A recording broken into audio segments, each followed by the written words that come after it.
Hello friends, welcome in my channel. और आज हम कंटिन्यू करते हैं हमारी अजंता गुफा के बारे में। हमारा ये लास्ट लेक्चर होगा, ठीक है। तो हम बात करते हैं। हमने बात किया था इसमें कि 2 बाएं अंगूठे वाली रमणी, ठीक है, यानी कि ये मोस्ट इम्पॉर्टेंट है, क्वेश्चन आ चुका है कई बार, ठीक है, कि 2 अंगूठे वाली स्त्री या रमणी किस गुफा में है। तो आपको क्या बताना है कि 2 अंगूठा मतलब दूसरी गुफा, ठीक। पूर्णक इंद्र की प्रेम कथा किस गुफा में चित्रित है, तो दूसरी गुफा में। अजंता गुफा में को सर्वप्रथम किसने देखा, तो फायान ने, ठीक है। सबसे पहले फायान ने देखा, उसके बाद हेंगसांग ने देखा। और उस अजंता में सर्वप्रथम किस गुफा का निर्माण हुआ, तो 10वीं गुफा, सबसे पहले 10वीं गुफा का निर्माण हुआ है, ठीक है। अजंता की किस गुफा को स्वर्ण रंग का प्रयोग किया है, तो इसी तस्वीर में जो है वो स्वर्ण रंग यानी कि सोने का रंग का प्रयोग किया गया है, ठीक है। अब देखिए इसमें कुछ महत्वपूर्ण तथ्य भी हैं, ठीक है। आइए इसके बारे में थोड़ा सा देख लेते हैं, ठीक है। तो महत्वपूर्ण तथ्य में क्या क्या होगा हमारे पास, ठीक है, कि बौद्ध धर्म के संस्थापक कौन थे, गौतम बुद्ध थे, ठीक है।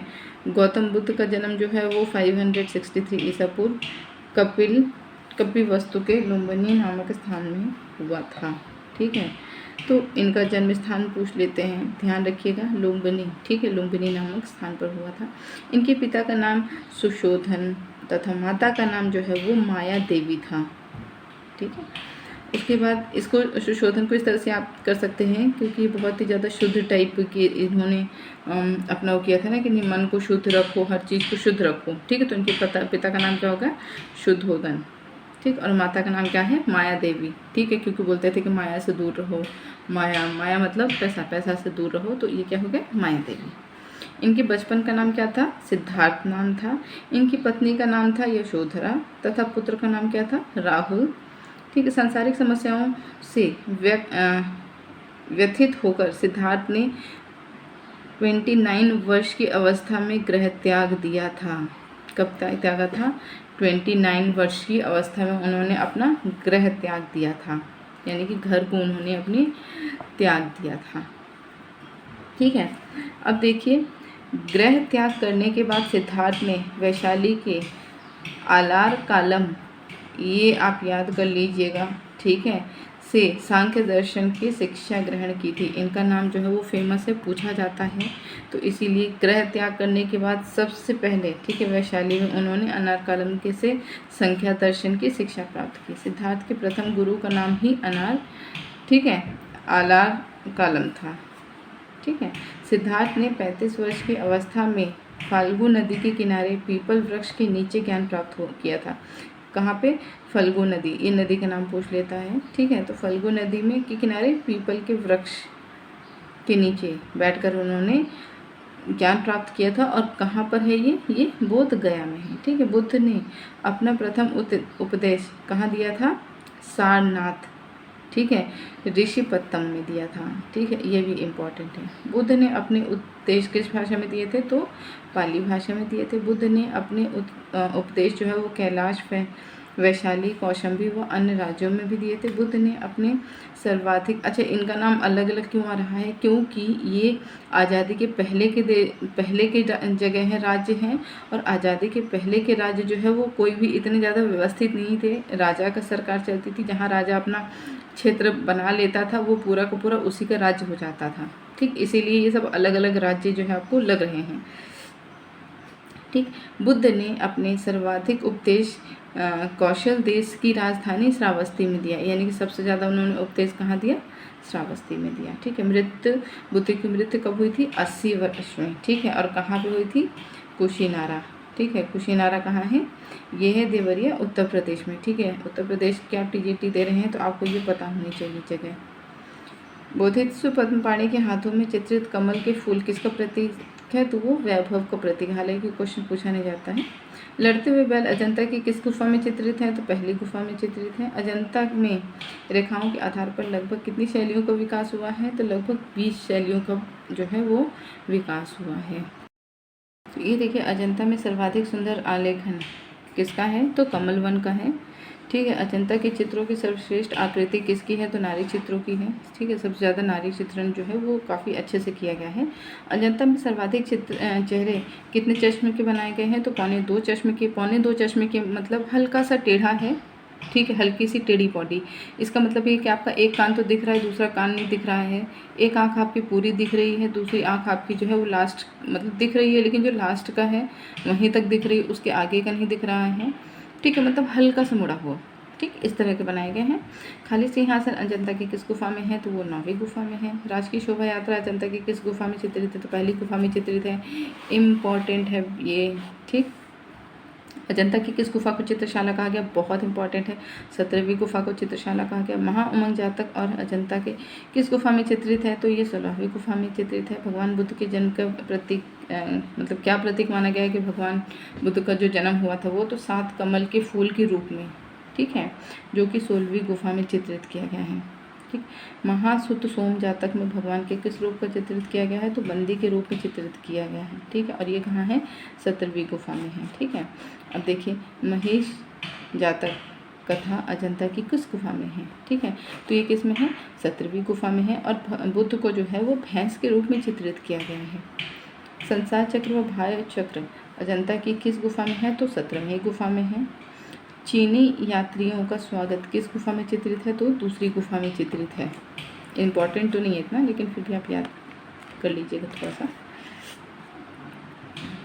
ठीक है, सहस्त्र यानी कि 1000 बुद्ध। ठीक है, 1000 बुद्ध अजंता की किस गुफा में चित्रित है? तो किस गुफा में चित्रित है? दूसरी गुफा में चित्रित है। अजंता की चित्रकारी किस शैली पर आधारित है? तो देव शैली पर आधारित है। अजंता की चित्रकारी किस शैली पर आधारित है? देव शैली। जातक कथाओं की भाषा क्या है? पाली। पाली इसलिए रही है क्योंकि जो भगवान बुद्ध थे उन्होंने अपना जो उपदेश है वो पूरे की पूरी पाली भाषा में ही दिया था। अजंता की सर्वप्रथम बनी आकृति कहाँ प्रदर्शित हुई है? तो क्रिस्टल पैलेस इंग्लैंड में, किंतु 1866 ईसा में आग लगने से सभी प्रतियां क्या हो गई है? नष्ट हो गई है। ठीक, अब देखिए अजंता की किस गुफा में, ठीक है, सबसे ऊंची वो किसकी गुफा की जो छत है वो सबसे नीची है, तो 29 की ऊंची है। ठीक है, तथा 8 की जो है वो सबसे नीची है। अजंता के परिप्रेक्ष्य का किस रूप में प्रयोग किया गया? तो काल्पनिक, यानी कि जितनी भी कथाएं जातक होता है वो सारी क्या है? काल्पनिक है। क्यों काल्पनिक है? क्योंकि भाई इतने सारे जन्म लेने में तो सोचिए कितने साल लग गए होंगे, और हर जन्म में फिर हम ढूंढेंगे कि कहाँ पे है बुद्ध जी, और उतने साल तक हमें जिंदा भी तो होना चाहिए ना, नहीं हो सकते हैं, तो इसीलिए सारी की सारी कथाएँ क्या हैं? काल्पनिक हैं। अजंता के कलाकारों का मुख्य भावना क्या थी? तो साधना व अपूर्ण ज्ञान था। अजंता के किस चित्र में रौद्र रस का प्रयोग किया गया? तो मार विजय और लड़ते हुए बैल में रौद्र रस का प्रयोग जो है वो किया गया। अजंता के किस चित्र में करुण रस का प्रयोग किया गया है? तो श्याम जातक, छदंत जातक, ये इतना इंपॉर्टेंट नहीं है। ठीक है, मरणासन राजकुमारी वाला याद रखिएगा थोड़ा सा। ठीक है, कि ये जो है वो क्या है? करुण रस इसमें है। रंगों का प्रयोग किस प्रकार से किया गया है? तो चटकीले रंगों का प्रतीकात्मक विधि से लगाया गया है। ठीक है, अजंता की गुफा में किन वृक्षों का आच्छादित मनोरम घाटी में स्थित है? तो ध्यान दीजिएगा, ये घाटी जो है वो पूरी काट करके बनाई गई है, और जब घाटी काट करके बनाई गई है इसकी, तो इसके आसपास बहुत सारे वृक्ष होंगे। भाई जंगल था पूरा का पूरा, ठीक है, तो उस जंगल में सबसे ज़्यादा वृक्ष किसके हैं? वो हरिशृंगार के वृक्ष हैं। अजंता के चक्षुक विवरण किसने तैयार किया था? तो 1824 में जेम्स ई एलेक्जेंडर ने, ठीक है, की राय में एशियन सोसाइटी लंदन को में तैयार किया गया। ठीक है, यानी कि इनकी राय से एशियाटिक सोसाइटी लंदन में इन्होंने तैयार करवाया था। ठीक है, अब देखिए यूनेस्को, यहाँ ये यूनेस्को में भी शामिल है, ध्यान दीजिएगा। ठीक है, यूनेस्को के द्वारा न्यूयॉर्क में अजंता के रंगीन चित्रों का संग्रह किस नाम से प्रकाशित हुआ है? तो 1954 ईसा में painting of Ajanta cave, English में नाम है, इंग्लिश में ही आपको याद करना पड़ेगा, पेंटिंग ऑफ अजंता केव, ठीक है, के नाम से किस गुफा में वृक्षों तथा फलों का अंकन किया गया है? तो 9वीं गुफा में अंकन किया गया है। अजंता की बाईं भित्ति पर 4 दृश्य कौन से हैं जिसे देखकर भगवान बुद्ध को वैराग्य प्राप्त हुआ? तो पहला वृद्ध, ठीक है, जब भगवान जा रहे थे तो उन्होंने क्या हुआ कि 3-4 दृश्य देखा जिससे ना बहुत ज़्यादा वो प्रभावित हुए, और फिर उनको लगा कि नहीं, इस दुनिया में कुछ भी नहीं है, तो कौन कौन से चित्र हैं वो? वृद्ध पुरुष का देखा, ठीक है, शव का देखा, ठीक है, वृक्ष ताड़न का देखा और वैरागी का देखा, ठीक है। जब उन्होंने ये सब देखा तो बोले कि यार इस दुनिया में सिर्फ एक कर्म ही है जो कि रह जाता है, बाकी इस दुनिया में हर चीज़ जो है वो नष्ट हो जाती है, हमारी शरीर नष्ट हो जाती है, ठीक है। हम अगर इस दुनिया में पैदा हुए हैं तो सिर्फ कर्म करने के लिए फल की चिंता बिल्कुल नहीं करना चाहिए, क्योंकि फल देने का काम जो है वो जिसने हमें इस दुनिया में लाया है उसी का है, क्योंकि ये शरीर भी जो है वो हमारा खुद का नहीं है, एक दिन ये भी मिट्टी में ही मिल जाएगा, ये भी एक दिन जो है हमें छोड़ करके चला जाएगा। तो सिर्फ जो हमारे कर्म हैं वही इम्पॉर्टेंट है, इसलिए हर किसी से प्रेम व्यवहार। अब प्रेम व्यवहार मतलब ये नहीं कि गर्लफ्रेंड एक मिल गई या दो मिल गए तो चलो सबसे प्रेम व्यवहार बनाओ, ऐसा नहीं है। प्रेम व्यवहार मतलब अच्छे से बात करो सबसे, ठीक है, एक्स भी मिले उससे भी अच्छे से बात करो, ठीक, अच्छे से आप बात करिए उसके साथ, मतलब हर किसी के साथ जितने भी रिलेटिव्स हैं। अगर आपकी किसी से दुश्मनी हुई तो दुश्मनी लेकर के क्या करना है, क्योंकि उसका शरीर भी नष्ट होगा, हमारा भी शरीर नष्ट होगा, तो दुश्मनी लेकर क्या करना है। ज़मीन जायदाद के लिए लोग लड़ते हैं, उसका कोई मतलब नहीं रहता है, ज़मीन जायदाद लेकर के थोड़ी ना हम जाएंगे, जब तक हो तब तक अच्छे से रहो, खुश रहो, लेकिन पढ़ाई करो। अजंता की किस गुफा में भगवान बुद्ध को भिक्षुक के रूप में चित्रित किया गया है? तो 17वीं गुफा में, ठीक, इम्पॉर्टेंट है। अजंता शैली को किस विद्वान ने बौद्ध कला के नाम से पुकारा जाता है? तो पारसी ब्राउन ने इसे बौद्ध कला के नाम से बोला था कि ये बौद्ध कला है, ठीक है। अजंता शैली को गुप्त शैली के नाम से किसने संबोधित किया? राय कृष्ण दास ने, ठीक है। अब ध्यान दीजिएगा, इसको कैसे करेंगे। जो दास थे ना, तो दास ये क्या बोलते हैं, पहले दास प्रथा चलती थी और वो कैसे चलती थी, काफ़ी गुप्त चलती थी, ज़्यादा उसका जो है बाहर शोर शराबा नहीं होता था, ठीक है।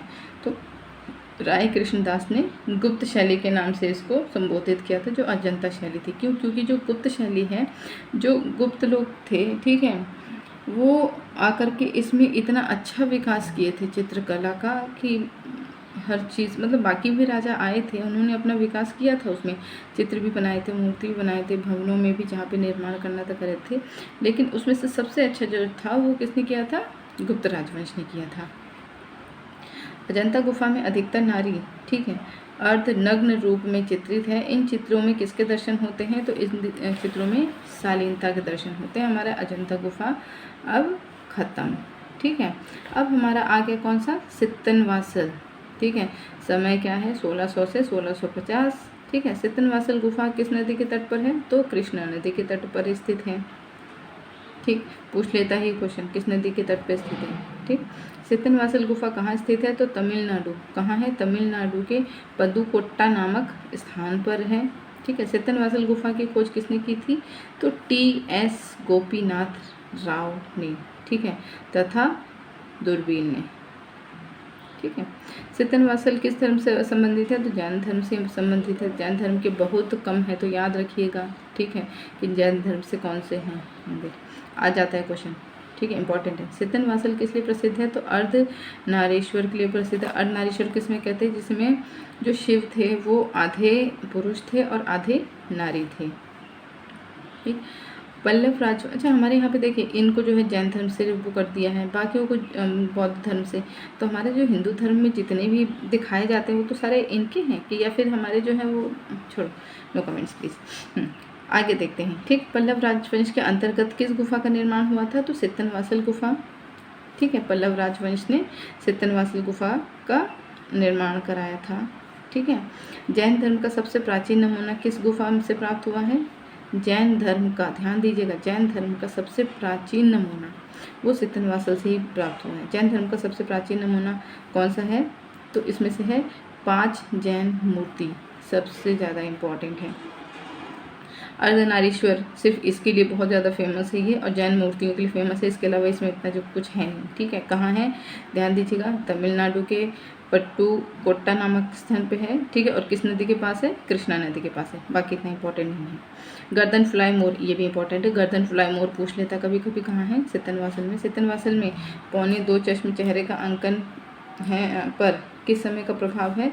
तो पल्लव कालीन के समय का प्रभाव है। सित्तनवासल गुफा में भित्ति चित्र ए में एक सरोवर दृश्य में कौन सा पुष्प खिला है? तो कमल का पुष्प है। इस सरोवर में कौन कौन सी आकृति है? तो मछली, हाथी, हंस, भैंस तथा 3 दिव्य आकृति। इतना इंपॉर्टेंट नहीं है। अब आगे हमारा कौन सा? एलोरा गुफा। ठीक है, ये इंपॉर्टेंट है, इसमें से क्वेश्चन जो है वो पूछ लेता है। ठीक, तो देखिए इसका समय क्या है? 9वीं सदी से लेकर के 12वीं सदी के मध्य है। ठीक है, एलोरा गुफा कहाँ स्थित है? तो महाराष्ट्र राज्य में है। ठीक है, औरंगाबाद जो है जिले में स्थित है। ध्यान दीजिएगा, जो महाराष्ट्र में जो है हमारा अजंता गुफा भी यहीं पे ही था। ठीक है, लेकिन दूरी थोड़ी सी ज़्यादा है। ठीक है, ऐसा नहीं कि पास में दूर है। हमने पहले पढ़ा था ना कि कितने किलोमीटर दूरी है, उतना ही है। ठीक, अब देखिए एलोरा का स्थानीय नाम क्या है? बेरुल। क्या नाम है? बेरुल। एलोरा का प्राचीन नाम क्या था? एलापुर। क्या नाम था? एलापुर। ठीक है, स्थानीय नाम मतलब अगर हम पूछा जाए कि एलोरा कहाँ पर स्थित, मतलब कौन सी जगह पर स्थित है, तो क्या होगा? बेरुल में। ठीक है, और उसका प्राचीन नाम क्या था? एलापुर नाम था। ठीक, अब देखिए क्वेश्चन में क्या पूछ लेता है कि एलोरा किसकी राजधानी? ठीक है, एलोरा किसकी राजधानी है? थी, है नहीं, किसकी राजधानी थी? ठीक है, तो राष्ट्रकूट राज्य कृष्णदेव राय की। ठीक है, राष्ट्रकूट राय कृष्णदेव राय की थी। ठीक है, एलोरा किस धर्म से संबंधित है? तो इसमें तीनों हैं। ठीक है, बौद्ध, ब्राह्मण तथा जैन। ध्यान दीजिएगा, एलोरा में ये क्वेश्चन पूछ लेता है किस धर्म से रिलेटेड है। पिछली बार तो 2021 में पूछ लिया था कि किस धर्म से रिलेटेड है, बौद्ध, ब्राह्मण, जैन और एक और पूछ लिया था। तो उसमें चारों ऑप्शन गलत है, क्योंकि उसमें सिर्फ पर्टिकुलर एक नहीं है। ठीक है, इसमें ये तीनों का है। ठीक, एलोरा मुख्य रूप से किस लिए प्रसिद्ध है? तो स्थापत्य कला के लिए प्रसिद्ध है। एलोरा में कुल कितनी गुफाएं हैं? तो 36 गुफाएं हैं। टोटल कितनी गुफाएं हैं? 36। एलोरा में कितनी गुफाएं बौद्ध धर्म से संबंधित? तो 12 गुफा। ठीक है, 12 गुफा जो है वो बौद्ध धर्म से संबंधित है। ब्राह्मण धर्म से संबंधित जो है वो 19 गुफाएं हैं। ठीक है, और जैन धर्म से संबंधित कितनी हैं? 5 गुफाएं हैं। तो एलोरा किस लिए प्रसिद्ध है? प्रसिद्धि का कारण क्या है? कैलाश मंदिर, जो कि 16वीं गुफा में है। कौन सा? कैलाश मंदिर। अब इतना है, इसको याद कर लीजिएगा। ठीक है, 16 सोमवार रखते हैं, किसके लिए लिखते हैं? क्या बोलते हैं? शिव जी के लिए। शिव जी कहाँ बैठते हैं? कैलाश मंदिर में बैठते हैं। ठीक, एलोरा की किस गुफा में ठीक है, अवलोकितेश्वर की प्रतिमा है, तो 6वीं गुफा में है।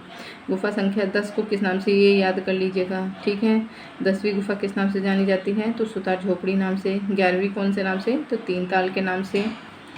ठीक, 12वीं जो है वो 3 थाल के नाम से। ठीक है, 14वीं रावण की खाई। ठीक, कैलाश हिलाता रावण की मूर्ति किस गुफा में है? तो 15वीं गुफा में है। कैलाश हिलाता रावण की मूर्ति शिल्प कहाँ से प्राप्त हुई है? तो कहाँ से प्राप्त हुई है? एलोरा से प्राप्त हुई है। ठीक, सर्वप्रथम एलोरा की किस गुफा की खोज की गई? तो सबसे पहले जो है वो 21वीं गुफा की खोज की गई। एलोरा की गुफा नंबर 21 को किस नाम से जाना जाता है? तो रामेश्वरम नाम से जाना जाता है। किस गुफा में सरस्वती जी की मूर्ति प्राप्त हुई? तो एलोरा गुफा में प्राप्त हुई। तो यहाँ से हमारा ये चैप्टर ख़त्म हुआ। ठीक है, अब आगे हम लोग दूसरा चैप्टर हम पढ़ेंगे। ठीक है, फिलहाल तो ठीक, तो आगे हम पढ़ेंगे हमारी मध्यकालीन चित्रकला, जो कि हम अपने नेक्स्ट वीडियो में उससे शुरू करेंगे। तो हमारा ये फ़िलहाल तो ये चित्रकला जिसमें हमने अजंता, सितनवासल, एलोरा इनके बारे में हमने पढ़ा। ठीक है, तो इसके बारे में अगर आपको कोई डाउट है या कुछ है तो आप मुझे कमेंट करके पूछ सकते हैं। ठीक है, बाकी मिलते हैं नेक्स्ट वीडियो में।